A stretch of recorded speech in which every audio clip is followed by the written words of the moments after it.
This is True North Story, the original podcast series. Learn, love, listen, live. Are you ready to discover your True North Story with your hosts, Tama Fulton and John Hudson Masserol?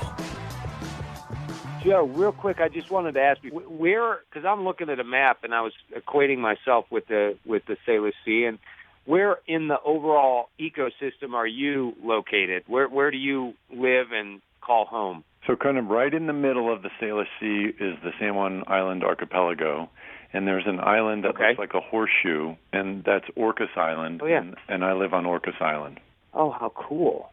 We have been enjoying looking at your book as well. Thank you so much for sending that. My pleasure. Thanks for the shirt. I have to tell you that my youngest daughter stole it last week, and I think I'm going to get it back. That's awesome. Wow. Well, that's good news.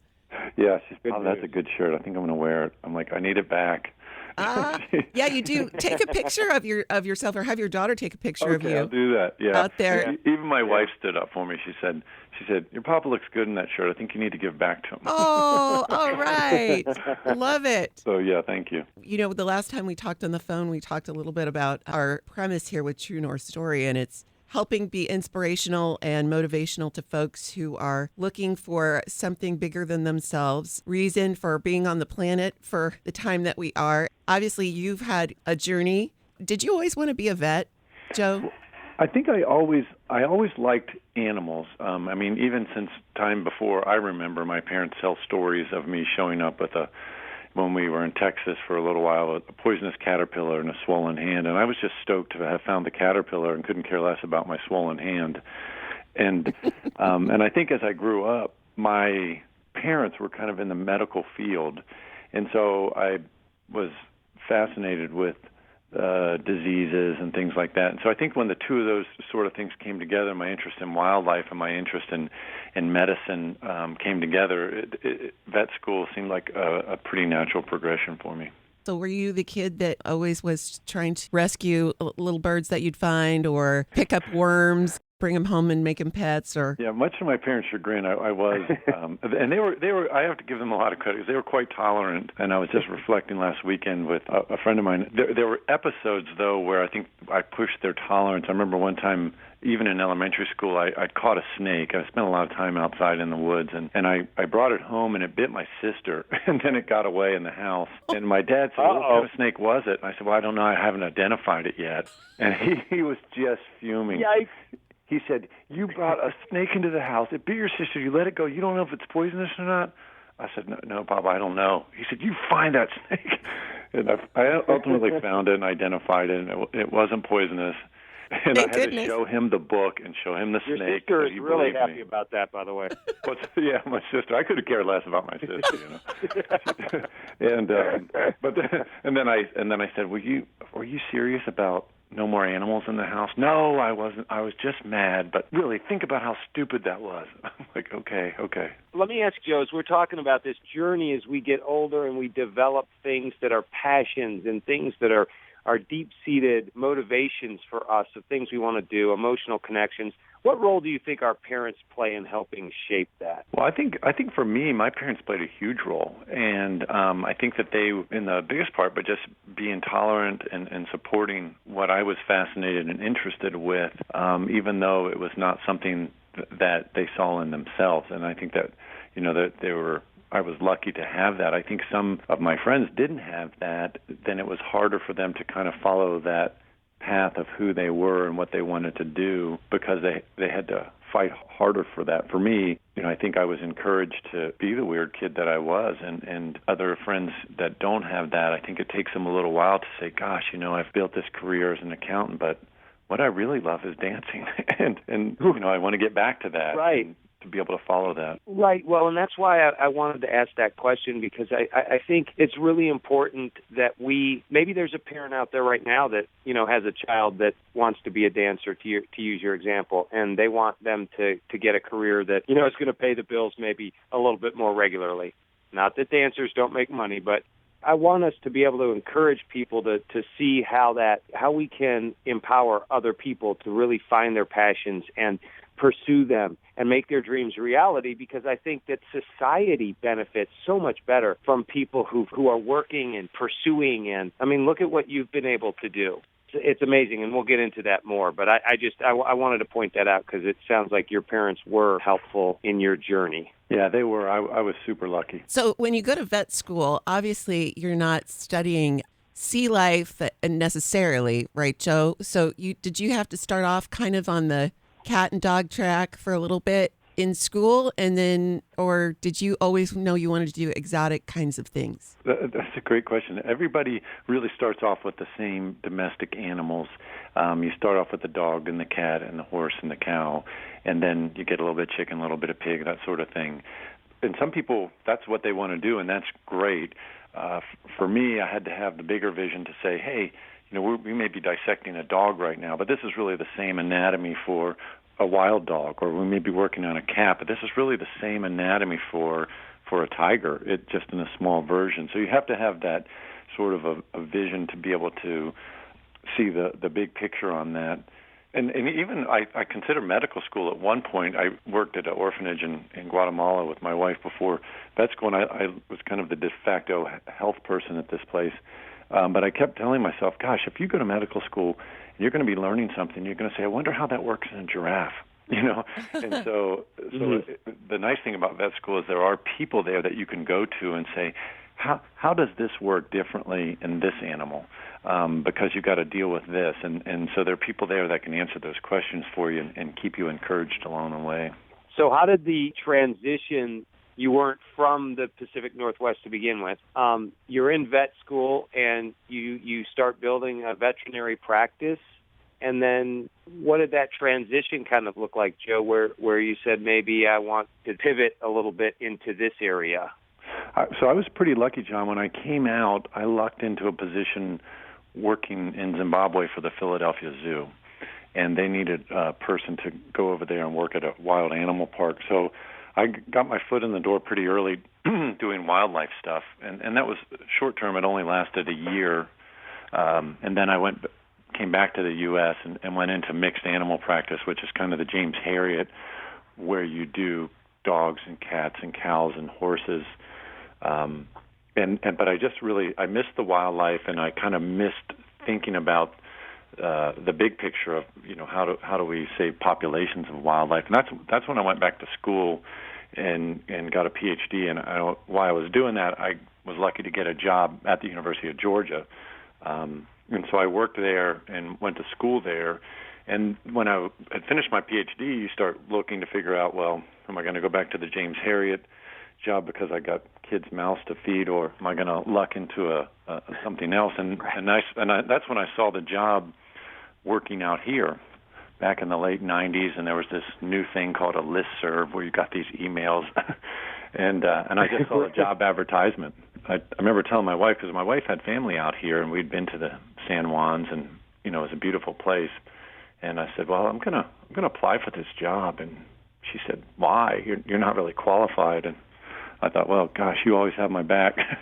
But she encouraged me, and I applied, and so I just lucked into the job. But I was definitely didn't come into this job thinking that this is what I was going to do with my whole life. But I had a background of population medicine, and I had a background of working in science and getting science into management policy, and so that was a big part of the job.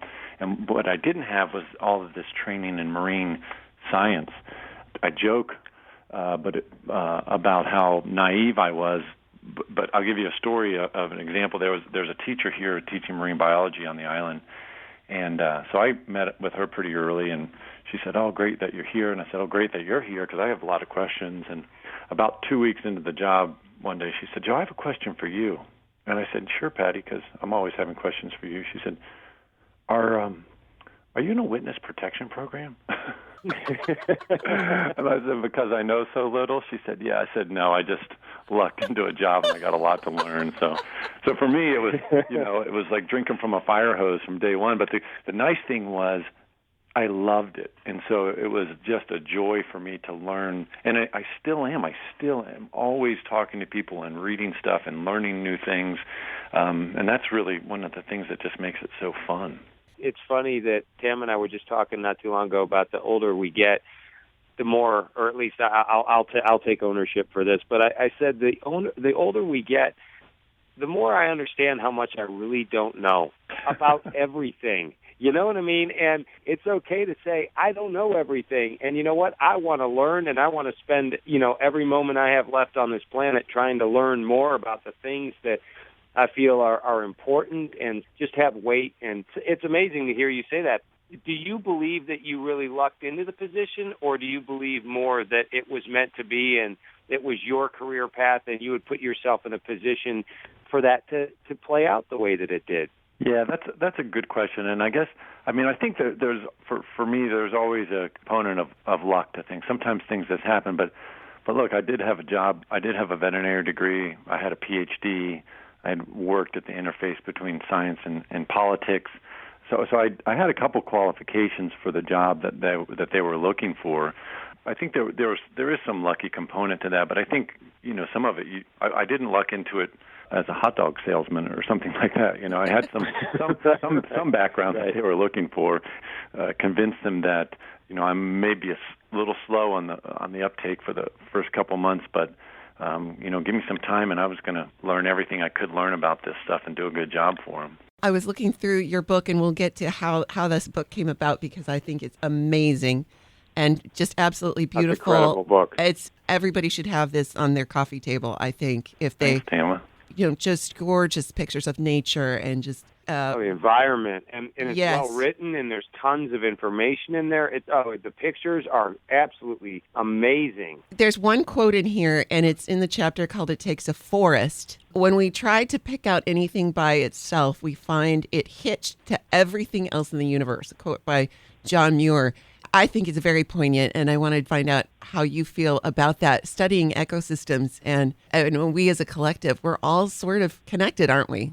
Yeah, I think it's kind of the ecosystem of life that we are all connected, and the influences of people, good and bad, and the influences of experiences, good and bad, really come to make us who we are, and that's something I think you talked about as you get a little bit older, John. That's one of the things that I see is that you can go out there and be a positive force. You're going to have influences you don't even know about that are going to push things to be in that positive direction for the world and not a negative direction, and that's kind of empowering to think that, hey, I'm going to try and do right by what I think I need to do, and that's not just for me, but there's going to be benefits all the way along the line from that. The better off we are, and also the more we think about our own lives, how we're really all connected, I think the better off we are, and the better we'll see how we have an opportunity to make the world a better place.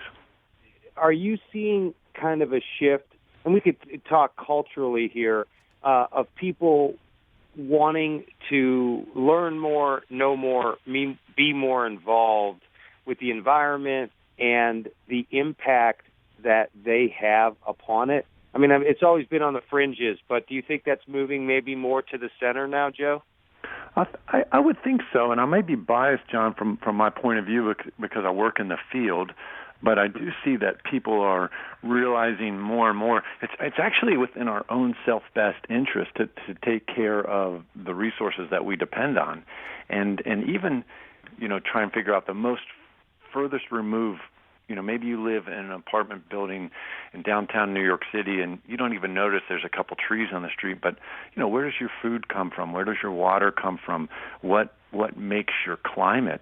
What brings the storms in, things like that. And so I think people are starting to realize that, hey, we actually have to take care of the earth because the earth is going to be fine. We're the ones that are going to suffer if we don't take care of it. And I think people are starting to recognize that and see that, hey, we do need to look out for all of this stuff that we depend on. This is True North Story, the original podcast series. And now, back to the program.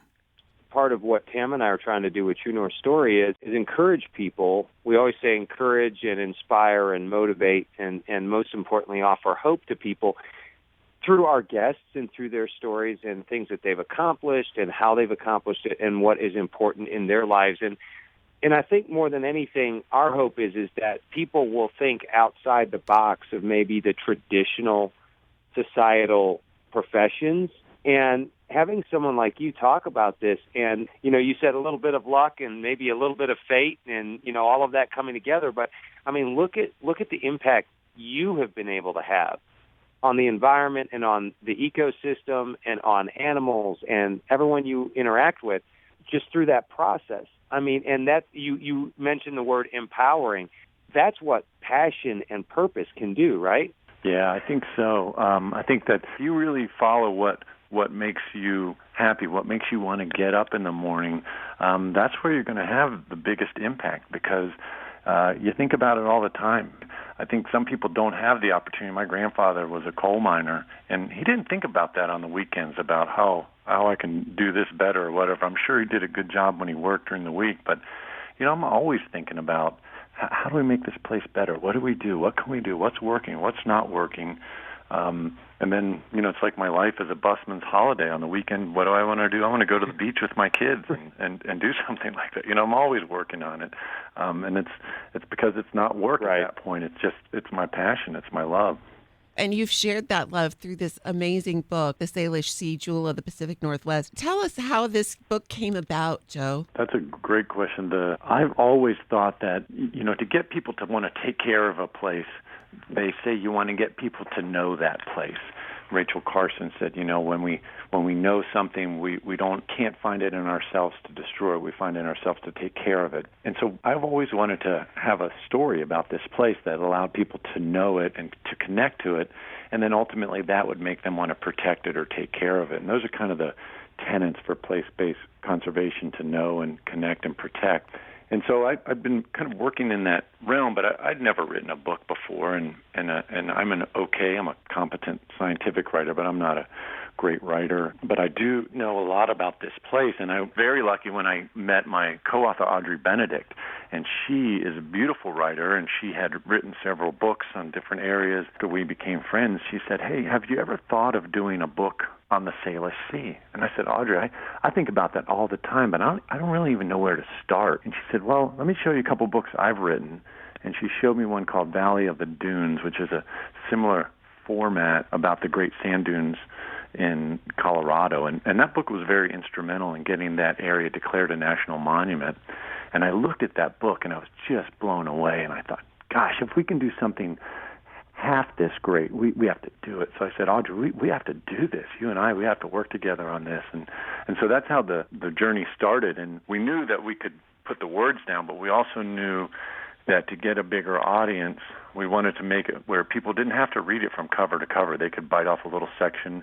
Pictures would draw them in, that the stories about the pictures would be educational and interesting. And so we worked with a team, a woman named Wendy Chattil, who was a photo curator, and we got photographs from all over. We just got on the phone, called all of our connections, and she's in something called the International League of Conservation Photographers, people who take pictures to make a difference in the world conservation. And so she was able to connect to those people. I was able to connect with scientists, and then the book just came together. We had a beautiful designer and a great editor. So it was just a really cool team effort to put this thing together. People seem to really be enjoying it, and I'm really happy that you guys are too. Oh, absolutely. I think if you love just beautiful photographs, if you love nature, follow the journey of a salmon. It's super informational. Yes. And marine life and ecosystems and things like that can be, people's eyes can kind of glaze over and be like, huh?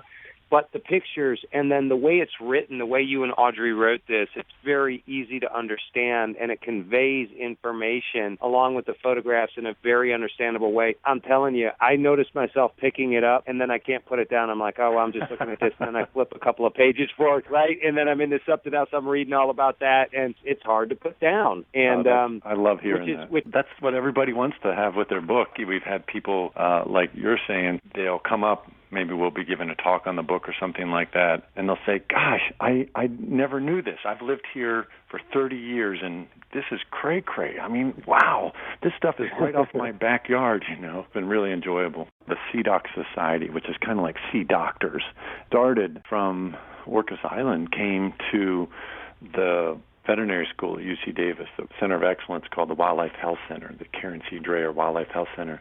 And they said, would you guys be interested in working up here in this area? We feel it's a beautiful area, but could really benefit by a program that worked on science and conservation and bringing people together and using science to solve problems.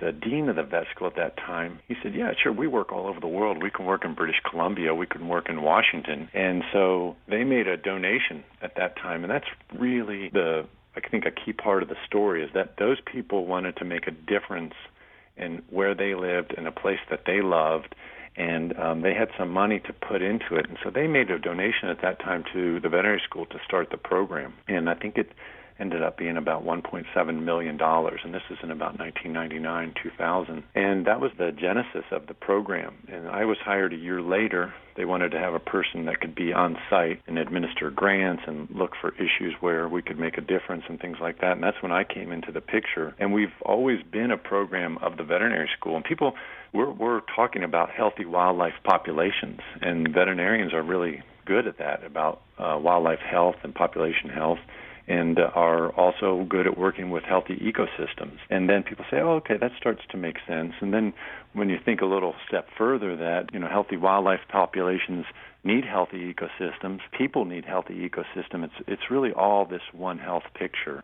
So it kind of makes sense that we're part of the veterinary school. And UC Davis, the best veterinary school in the world, was just ranked second year in a row. They're not afraid to think out of the box like that. So I give a lot of credit to Dean Osborne and the current Dean Larimore, to continue to support this, to say, hey, we're happy to be breaking the mold and going out and working on, big ecosystems like this. A lot of times the exploration happens anecdotally. So we may be out doing something, like we may be out counting rockfish or, measuring something like that. And then part of that is while you're out there, you're noticing other things, sometimes good, sometimes bad. And you're always asking questions. Hey, why is this happening? Is this a natural thing, or is this something that we're doing? And then that's the way that science works, is when there are decisions that could be made, people say, wow, if we had a little bit more information, we could determine if this was something we were doing, something we're not doing, then we're okay with that. We can back off and just let that happen and monitor it. So that's more discovery and documentation. The reason I ask is because people who are interested in maybe making a transition from a traditional veterinary occupation and saying, hey, you know what, maybe there are other options open and available like Joe did, just trying to describe a little bit more of what your day looks like. Yeah, so I'd kind of give you an example when, say we're out there a few years ago and we'd been doing a lot of diving and a lot of work on beaches, and people started noticing this massive die-off of these sea stars. And we were part of a really big group and team of people that started to investigate that, to say, gosh, what is happening? Is it a disease? Is it a toxin? Is it a combination of a disease and a toxin? Is it just that the waters are getting warm? And then, we have over 20 different sea stars in the area, so which ones are being impacted? And so that's the sort of a thing where you're using your observational skills, you're formulating scientific questions, you're answering those, and then you're trying to make recommendations to people about what you can do about it. That sounds pretty amazing to me. When I think about having an impact in everybody, if you were to say, and I know this is a totally loaded question, Joe, but I have to ask anyway. If you were to say, what single thing, or maybe I'll give you a couple of things, do you think are the most important for you personally in your journey? And it can be from your youth to where you are now, wife and family, profession and passion. Just what's one or two things that have really been guiding influences for you? I would say that there are probably two things, John, that I would, if I had to whittle it down to the straight and narrow.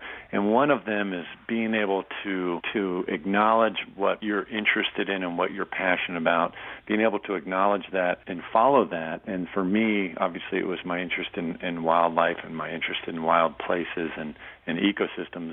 The other part of that is just this, I don't know what you would call it, but just a rabid desire for information and to learn and to understand how things fit together. And so I would say my whole journey has been putting those things together, not just wanting to go out and enjoy something, but really wanting to understand it and know about it.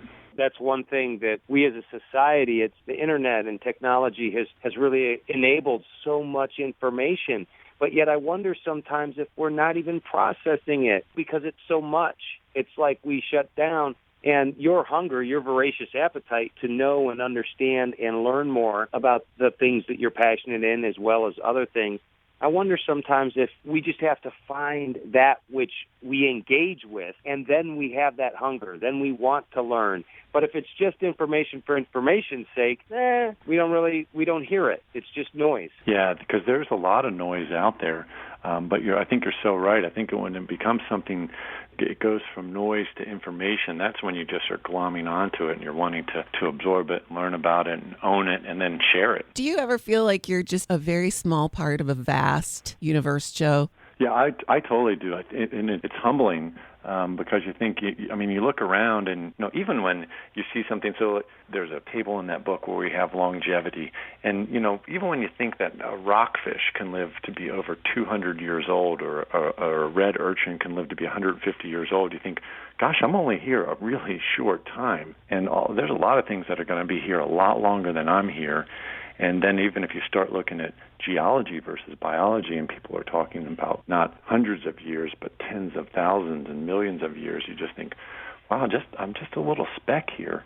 And I think that can be humbling, but it can also make you feel like, hey, I better get something done while I'm here because I'm not here that long. So what's my legacy? That's what I was thinking too, especially as you're talking about taking care of our planet so that we can pass along something great to our children and people that come after us. Right, and to not be afraid that maybe what you start, you might not even see finished, but if you don't start it, it'll never get going. I love that. Yeah, that's fantastic.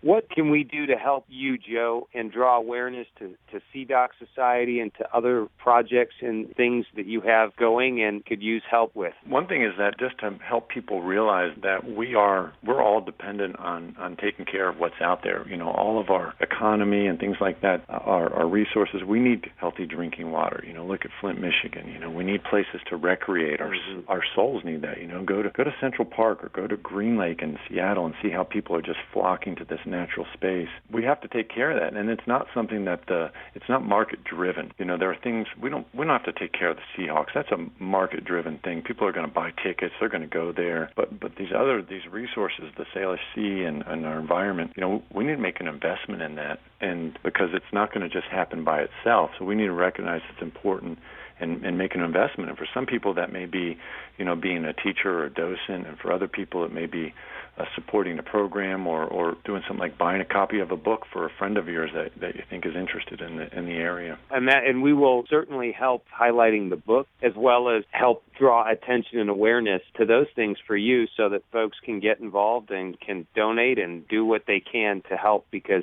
Tam and I both feel that what you guys are doing is amazing. You should be rewarded for all your efforts. People really need to be aware of what's going on, amazing stuff. I feel like what you guys are doing is amazing, too, because if people don't get out there and don't get excited, we're not going to have opportunities to take care of things that are important to us as a society, and whether that's the ecosystem or whether that's the arts or whether that's getting kids educated or whether that's dealing with racism or other things like that. All of those things are being fixed by people that are passionate about making a difference. And you guys are helping people understand how to do that. Thank you so much, Joe. Can we send people to a website if they want to learn more about SeaDoc? SeaDocSociety.org. So it's SEADOC and then society.org. And if they want to find a map, they look for Orcas Island. That's right. Do you get a lot of visitors? You'd be surprised. People a lot of times will be out on vacation and just stop in to say hi. Pretty fun. Joe, thank you so much for being part of True North Story. Okay, thank you guys for having me, and let's be in touch. Thank you, Joe. Thank you for listening to True North Story, the series.